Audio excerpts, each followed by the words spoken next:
Welcome to my show life express with professor Jha. जी हाँ, life express with professor Jha में आप सभी का हार्दिक स्वागत है। आज पूरी दुनिया जहां हिंदुस्तान की तरफ देख रही है, वहीं हिंदुस्तान पूरी दुनिया की तरफ अपने पारंपरिक आदर्श के साथ देख रही है। तो क्या है वो पारंपरिक आदर्श?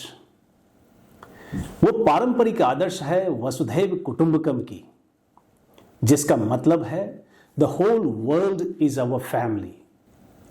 और एक ग्लोबल सिटीजन होने के नाते we shall begin our today show by knowing first the mood of our global family and thereafter we shall know the mood of India. In doing so, my team of knowledge experts, as you can see here, they survey 6 leading newspapers of India and 6 leading newspapers of the world to bring out 3 glad, bad and sad news of higher magnitude. इससे पहले कि हम देश दुनिया के 3 glad, bad and sad news जाने, हमें पता होना चाहिए कि आज के दिन का महत्व क्या है, अहमियत क्या है। इंग्लिश कैलेंडर के हिसाब से आज की तारीख 5 अक्टूबर है and this day is celebrated as world's teachers day. अब आप में से कई लोग सोच रहे होंगे कि प्रोफेसर झा तो हमें पहले ही दिन से गलत इंफॉर्मेशन दे रहे हैं। नहीं मेरे दोस्त, आपके दिमाग में जो चल रहा है वो गलत नहीं है, लेकिन 5 सितंबर हिंदुस्तान के लिए शिक्षक दिवस का दिन होता है, जबकि 5 अक्टूबर पूरी दुनिया के लिए शिक्षक दिवस का दिन होता है। तो इस छोटी सी जानकारी के साथ हम आगे बढ़ते हैं दुनिया के 3 glad, bad and sad news की ओर। People happy in their lives are less prone to heart attack. जी हाँ, जीवन में जो ज्यादा खुश है उन्हें दिल का दौरा पड़ने का खतरा कम है। So the bottom line is happiness creates overall well-being. Intense Israeli attacks on South Beirut leave carnage and terror in response to Iranian attacks on Israel. God knows what the world is heading to and what the world peace leaders are doing. Violence in Middle East continues. Can't we suggest some peace resolutions? It's time to contemplate on some lasting solutions over peace. Next up is glad news of India. IIT Delhi and DRDO developed advanced bulletproof jackets for Army called Pradeep. India on alert due to growing tension between Iran and Israel. Reheating food caused 3,600 chemicals in human bodies. And my views on this message is we need to stop having processed and packed food. And with these views on news, we shall move on to our next segment, that is Hall of Fame. नमस्कार दोस्तों, आज के hall of fame में हमारे साथ एक विशेष मेहमान जुड़े हैं और उनसे जुड़े कई रोचक तथ्य हैं। और इससे पहले कि हम आपको उनसे जुड़े कई रोचक तथ्य के बारे में बताएं, बस इतना पहले बताना चाहूंगा कि आज के हमारे विशेष मेहमान उम्र से 77 इयर्स के हो चुके हैं और उनका जन्म 1947 जो कि द ईयर ऑफ फ्रीडम है इंडिया का, उस वर्ष हुआ था। बिहार राज्य के सहरसा नामक एक जिले में एक पटवा नामक ग्राम है, वहां उनका जन्म हुआ था। और उनके जीवन की आदर्शवादिता को लेकर के आज हम पहले बात करेंगे, लेकिन उससे पहले मैं लाइफ एक्सप्रेस टीम और हमारे जितने भी समस्त दर्शक हैं उनकी तरफ से मैं उनका लाइफ एक्सप्रेस के इस यूट्यूब स्टूडियो में हार्दिक स्वागत करता हूँ। लाइफ एक्सप्रेस में बुलाने के लिए आप सबों को धन्यवाद। जहां तक मुझे ज्ञात है कि आपने अपने संघर्ष के दिनों में मिट्टी और पुआल के घर में रहते थे आप, और जब आपने अपना करियर शुरू किया तो आपके ऊपर, मुझे जो पता है कि आपके ऊपर एक बहुत ही बड़े परिवार की जिम्मेदारी थी। आपके परिवार में 10 से ज्यादा सदस्य थे और सबके एजुकेशन की जिम्मेदारी, एक अच्छे परवरिश की जिम्मेदारी, सब आपने अपने कंधे पे उठाते हुए आपने अपनी जिम्मेदारी का बहुत ही अच्छे से निर्वहन किया। और जो एक प्रोफेशनल लाइफ में भी एक बैलेंस बना के चलना होता है, उसमें भी आप बहुत ही सफल रहे। तो मैं चाहूंगा कि आप पहले तो इस 77 इयर्स का जो सफर रहा आपका जीवन का, आप उसके बारे में बताएं कि कैसे आपने अपने जीवन को सफलतम बनाया, उसके पीछे क्या क्या कारण थे और क्या क्या आपके मतलब सफलता के राज थे। पढ़ाई के सिवा परिवार का भार भी मैं लिया करता था। मतलब आप अपनी पढ़ाई के अलावा परिवार की जिम्मेदारी लिए। पढ़ाई के साथ सबका ख्याल मुझे मेरी आदत। नहीं, ये तो बहुत ही अच्छी बात होती है कि आपने अपनी पढ़ाई करते करते सबकी जिम्मेदारी आपके कंधे पे थी और सब कुछ आपने बहुत ही, मैं कहूंगा कि हर जिम्मेदारी का आपने निर्वहन बहुत अच्छे से किया। यहाँ तक गाय भैंस चलाने के लिए मजदूरी में रहता था, उसके साथ में मैं रखा पढ़ाई और उस मवेशी का भी ख्याल कर। ओहो। खेत में पढ़ता था, मैदान में पढ़ता था।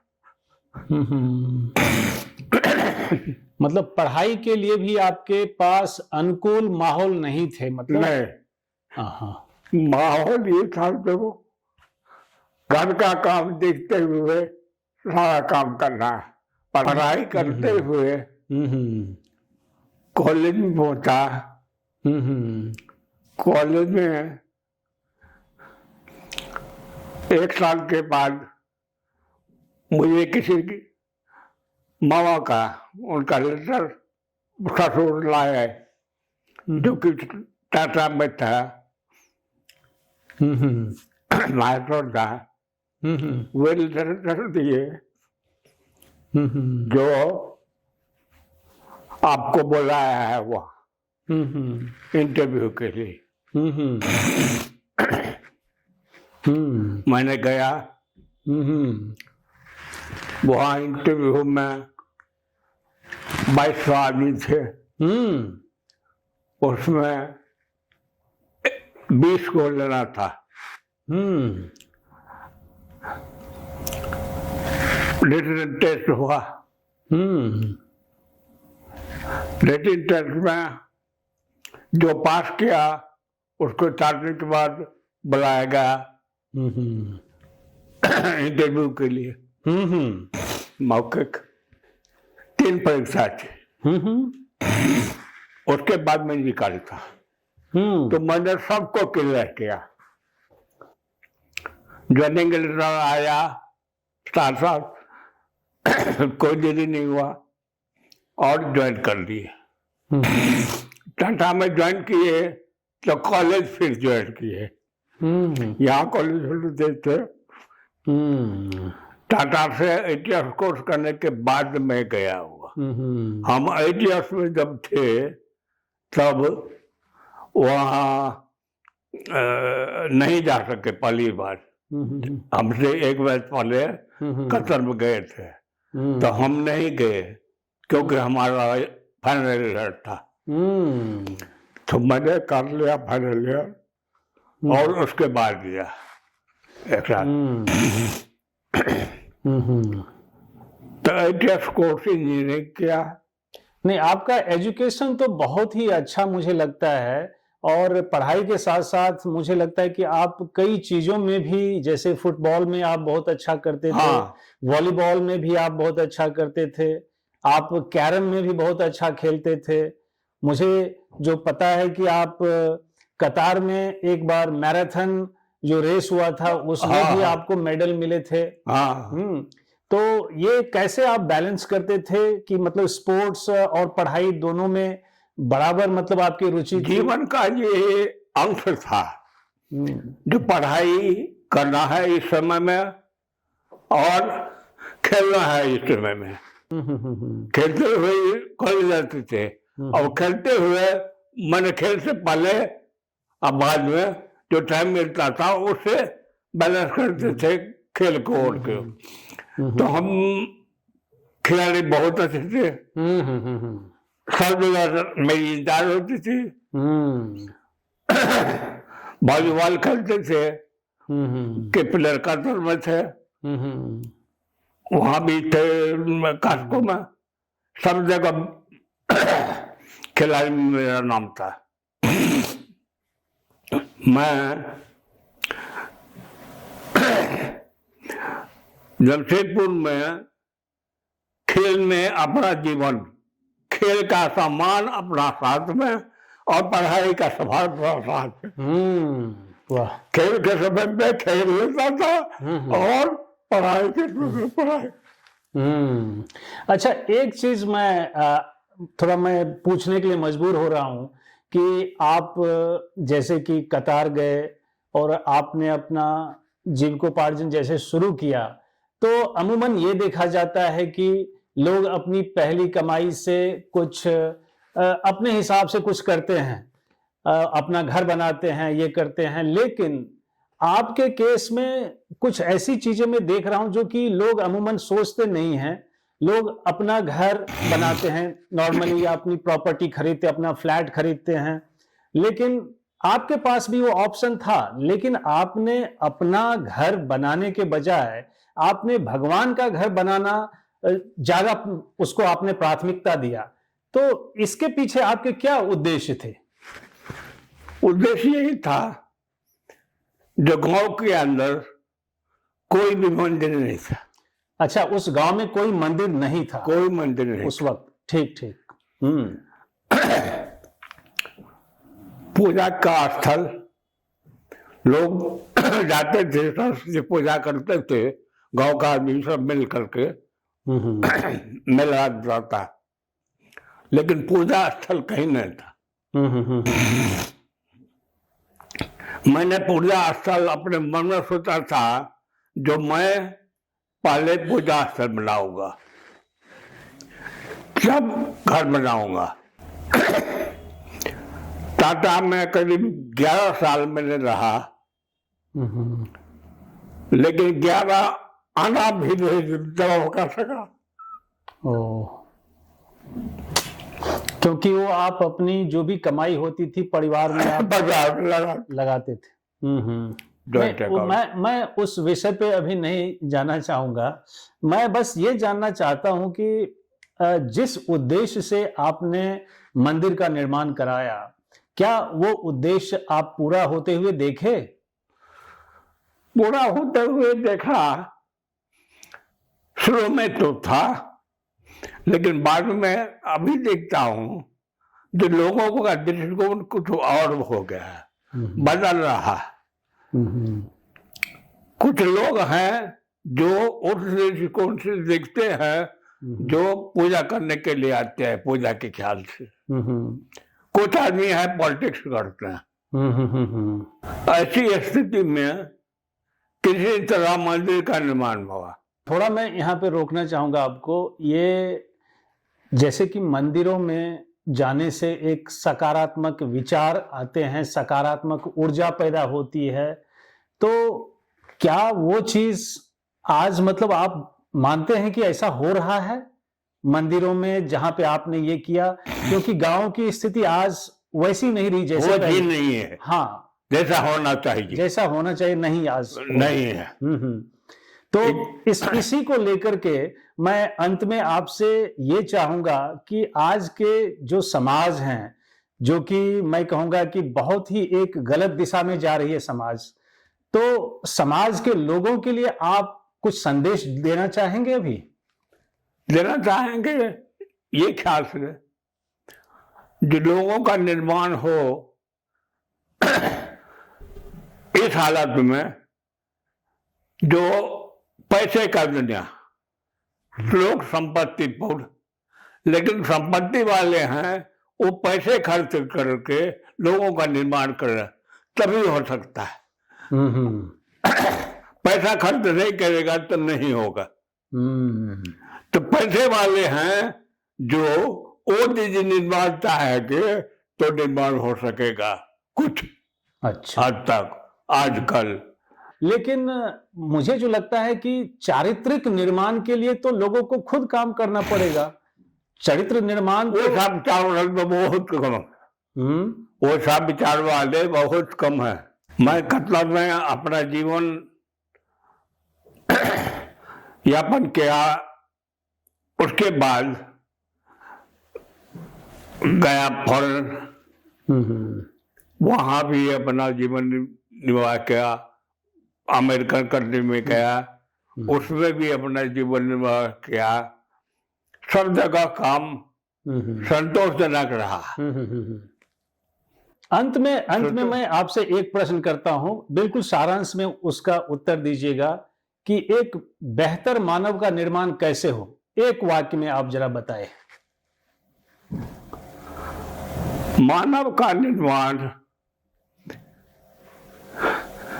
यदि सत्य बोले तो हो सकता है। बहुत अच्छा। यदि असत्य बोलेगा तो कभी निर्माण नहीं होगा। बहुत अच्छा। सत्य बोलने वाला बहुत कम है। सत्य बोलने वाला यदि है तो मानव का निर्माण करना बहुत आसान है। ठीक है, बहुत अच्छा। और आप काफी भावुक हो गए आज की इस चर्चा में, और इस आपकी भावना को देखते हुए मुझे आपकी एक बात याद आ रही है, जिसमें कि आपने एक बार अपने दिल का दर्द बयां करने के लिए आपने कुछ पंक्ति सुनाई थी। क्या आप उन पंक्तियों को एक बार दोहराना चाहेंगे? बहाए चांद ने आंसू, जमाना चांद नहीं समझा। बहाए चांद ने आंसू, जमाना चांदनी समझा। ठीक। बहाए चांद ने आंसू, जमाना चांद नहीं समझा। किसी के दिल से हुक उठी, किसी ने राग नहीं समझा है। वाह, बहुत ही अच्छा। काफी इसके अंदर मैं समझता हूँ एक बहुत बड़ा संदेश है। बहुत बड़ा। जी जी। तो आज आप लाइफ एक्सप्रेस की टीम से जुड़ने के लिए आप हमारे बीच आए, इसके लिए हम बिल्कुल दिल से आपका धन्यवाद करते हैं। आज जैसा कि हमें ज्ञात है कि आज आपका 77वां जन्मदिन है, और उस उपलक्ष्य में आज लाइफ एक्सप्रेस टीम की तरफ से हमारा एक छोटा उपहार है आपके लिए। हम चाहते हैं कि आज आपका जन्मदिन हमारी लाइफ एक्सप्रेस टीम आपके लिए मना रही है, तो और हम कहना चाहेंगे many happy returns of the day. आपका जीवन स्वस्थ और दीर्घायु हो। Thank you. LXP is delighted to felicitate Shri Prabhakant Jaji with LXP Award of Iconic Philanthropist. तो कार्यक्रम को आगे बढ़ाते हुए हमारा अगला सेगमेंट हेल्थ को लेकर के है, और आज के हेल्थ सेगमेंट में हमारे साथ जुड़े हैं एक विशेष मेहमान डॉक्टर रामावतार जी, जो कि एक विश्व प्रसिद्ध वर्ल्ड फेमस योगाचार्य भी हैं और आयुर्वेदाचार्य भी हैं। तो आज हम उनसे जानेंगे कुछ ऐसे हेल्थ टिप्स जो कि हमारे स्वास्थ्य के लिए बहुत ही महत्वपूर्ण है। नमस्कार मित्रों, आज हम स्वास्थ्य को ठीक रखने के लिए पेट के बारे में उसके टिप्स आपको बताएंगे, जिसमें सबसे पहले है कब्ज जो कॉन्स्टिपेशन होता है, क्योंकि जब तक हमारा पेट साफ नहीं होगा तब तक हम अपने शरीर को स्वस्थ रख ही नहीं सकते। उसके लिए सबसे पहले हम इस तरह का भोजन लें जिसमें फल ज़्यादा से ज़्यादा हम खाएं, सलाद ज़्यादा से ज़्यादा हम खाएं, और भोजन भी हम सादा सिंपल भोजन लें जिसमें चिकनाई ना हो, मैदा वाला भोजन ना बने। और भोजन करते समय हम बीच में पानी नहीं पिएं, ये हमें विशेष ध्यान रखना होगा। उसके साथ साथ जब हम रात को सोते हैं, यदि हम दूध पीते हैं तो दूध के साथ में उसमें 1 से 2 चम्मच अरंडी का तेल हम उसमें मिला लें, 1 चम्मच जो हरी सौंफ होती है उसका पाउडर, और 1 चम्मच गुलकंद उसके साथ दूध के साथ हम लेंगे तो पेट हमारा और आपका सभी का पेट साफ होगा और हम निरोगी रह सकते हैं। उसी के संदर्भ में जो इसको नहीं ले सकते हैं वो हरड़ का मुरब्बा ले सकते हैं, आंवले का मुरब्बा ले सकते हैं, इन चीज़ों को हम इस्तेमाल कर सकते हैं।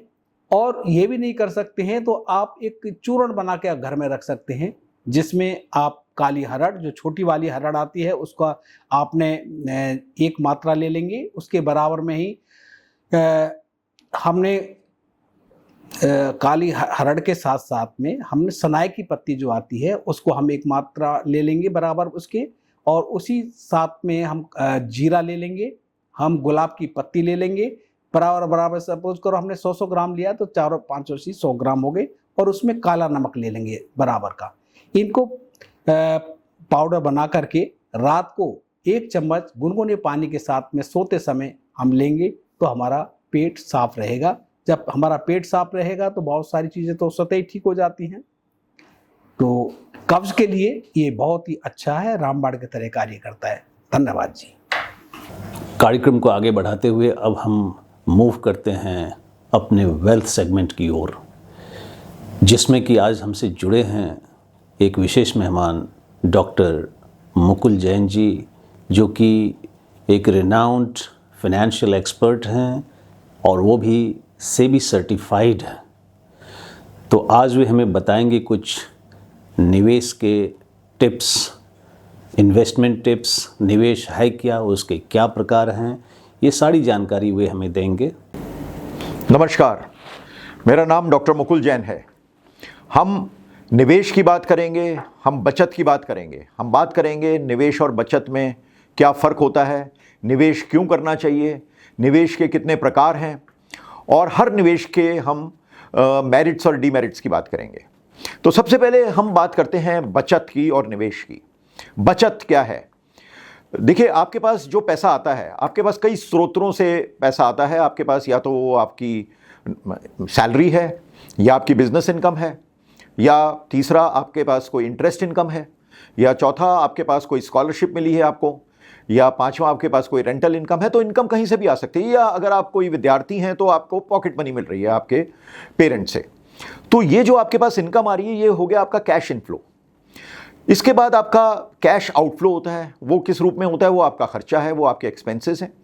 तो आपके जब एक्सपेंसेस यानी कि आपका कैश आउटफ्लो आपके कैश इनफ्लो से कम होगा तो कुछ सरप्लस अमाउंट बचेगा। उस सरप्लस को हम बचत कहते हैं या सेविंग कहते हैं।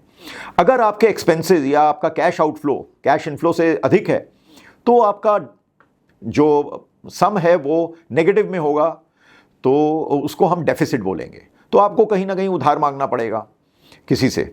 तो इसलिए हमें हमेशा कोशिश करनी चाहिए कि हमारे पास जो कैश इनफ्लो आ रहा है, हमारा कैश आउटफ्लो उससे कम हो, तो तभी आपके पास एक सरप्लस रहेगा। उस सरप्लस को हम बचत या सेविंग कहते हैं। अब हम बात करते हैं निवेश की। निवेश, जब हमारे पास ये सरप्लस है, ये सेविंग हुई है, अब हम उसको कहां पर लगाएं जिससे कि हमारे को पैसे से पैसा हम उसका बना सकें, तो उसको हम निवेश कहते हैं। तो देखिए, अगर निवेश के भी 2 प्रकार हैं। एक निवेश है कि आप कोई व्यापार कर रहे हैं, कोई बिजनेस कर रहे हैं। अगर आप व्यापार कर रहे हैं तो आपको उसके अंदर इन्वॉल्व होना पड़ेगा, तो वो हो गई आपकी एक्टिव इनकम। लेकिन एक निवेश ऐसा है कि जो कि जिसे हम पैसिव इनकम बोलते हैं। जैसे आपने कहीं पैसा लगा दिया, किसी बैंक में पैसा लगा दिया, किसी पोस्ट ऑफिस की स्कीम में पैसा लगा दिया, आपने किसी शेयर्स में पैसा लगा दिया, तो उससे वो आपका पैसा बढ़ रहा है आपका, तो वो हो गई आपकी पैसिव इनकम। तो हम उस तरह के निवेश की बात करेंगे। तो जब आप अपने बचत को किसी ऐसे स्कीम्स में लगाते हैं कि जिससे आपका वो पैसे में वृद्धि हो, तो वो आपका निवेश हो गया। तो अब हम बात करते हैं कि निवेश क्यों ज़रूरी है। देखिए, निवेश इसलिए ज़रूरी है कि इसके कई कारण होते हैं कई लोगों के लिए। एक तो सबसे पहला कारण है कि कुछ समय के बाद आपकी एक पैरेलल इनकम हो जाएगी, आपकी समानांतर इनकम भी हो सकती है। एक आपकी जो आप नौकरी कर रहे हैं तो उससे सैलरी से आ रही है इनकम, या आप बिजनेस कर रहे हैं तो बिजनेस इनकम आ रही है, तो साथ में आपका पैसा आपके लिए पैसा कमा रहा है, तो आपकी पैरेलल इनकम हो गई। तो ये आपके मुसीबत में भी काम आ सकता है। कभी आपकी नौकरी नहीं है या कभी आपका बिजनेस में डाउनफॉल है, तो आपका अगर निवेश अच्छा है तो आप उससे अच्छा पैसा कमा सकते हैं और आपको किसी के सामने हाथ फैलाना नहीं पड़ेगा। धन्यवाद। हमारा अगला सेगमेंट है Indian knowledge system. Indian knowledge system या भारतीय ज्ञान परंपरा या भारतीय ज्ञान प्रणाली के अंतर्गत आज मैं संक्षेप में 2 बातें करना चाहूँगा। पहला, जीवन का उद्देश्य क्या है, और दूसरा, शिक्षा का उद्देश्य क्या है। So I shall briefly talk about the purpose of life and the purpose of education under the purview of Indian knowledge system. भारतीय दर्शन या इंडियन फिलॉसफी में जब हम जीवन का उद्देश्य ढूंढते हैं तो कहीं नहीं लिखा है कि आप एक अच्छा प्रोफेसर बनो, डॉक्टर बनो, या अच्छा इंजीनियर बनो, या अच्छा डायरेक्टर बनो, या अच्छा वाइस चांसलर बनो इत्यादि। लेकिन जीवन का उद्देश्य बहुत ही अच्छे से ऋग्वेद के 10वें अध्याय के 6ठे श्लोक में लिखा है, मनुर्भव जनिया दैव्यं जन्म, means be human and create a divine race. अर्थात मानव बनो और मानवीय गुण वाले संतान की उत्पत्ति करो, और जिस दिन आप ऐसा करेंगे या आपके अंदर मानवीय गुण आएंगे, उसी दिन आपकी यात्रा doctor, engineer, director, vice chancellor सहित मानव से महामानव बनने की शुरू हो जाती है। लेकिन अब बात आती है कि मानव बने तो बने कैसे। इस संदर्भ में मैं अपने अगले एपिसोड में बातें करूंगा विस्तार से, जिसमें हम समझेंगे 63 टाइप्स ऑफ राइचस क्वालिटीज़ और ह्यूमेन क्वालिटीज़ और गुड क्वालिटीज़, और उसे मैं हिंदी अल्फ़ाबेट के जरिए आपको बताऊंगा। जैसे अभी तक आपने सीखा है अ से अनार और आ से आम, लेकिन यहाँ हम सीखेंगे अ से अपरिग्रह और आ से आत्मीयता। अपरिग्रह का अर्थ है आवश्यकता से अधिक धन का संचय नहीं करना, means you should not amass more wealth than your requirement. फिर सेकेंड लेटर आ से आत्मीयता होता है। आत्मीयता मीन्स एम्पैथी, यानी अपने आप को दूसरे के कष्ट में रखकर देखना। तो इस तरह से हम ह्यूमन वैल्यूज़ या राइचस क्वालिटीज़ को सीखेंगे हिंदी अल्फ़ाबेट या वर्णमाला के जरिए। जहाँ तक बात है शिक्षा के उद्देश्य की भारतीय ज्ञान परंपरा में, तो हम पाते हैं अपनी परंपरा में ये साफ लिखा है, सा विद्या या विमुक्तये, यानी विद्या वही है जो हमें मुक्ति दिला सके। लेकिन मुक्ति किस बात से? तो आगे कहा गया है, जो विद्या हमें रोग, शोक, द्वेष, पाप, दीनता, दास्ता, अहंकार, कुसंस्कार आदि के शारीरिक, मानसिक एवं सामाजिक बंधनों से मुक्ति दिलाए, वही विद्या सही है, उसे ही सीखना और सिखाना उचित है। दोस्तों, एक लिंग्विस्ट होने के नाते आज मैं आपके लिए एक लैंग्वेज क्लास भी लेने का सोचा था, लेकिन समय का अभाव है, इसलिए अगले एपिसोड में हम बातें करेंगे किसी भी भाषा को हम कम से कम समय में सीखने के लिए हमें क्या करना चाहिए। लेकिन मेरे उन लेसन्स को आपको सीक्वेंस में सीखना होगा, नहीं तो दिक्कत होगी। आज मैं भी लगभग 11 इंडियन लैंग्वेजेस और 5 फॉरेन लैंग्वेजेस बोल पाता हूँ, सिर्फ और सिर्फ उन टेक्निक्स को अपनाकर। तो चिंता की कोई बात नहीं है, मैं आपके साथ हूँ और हमेशा रहूँगा। जीवन के साथ भी और जीवन के बाद भी इन YouTube वीडियोस के जरिए।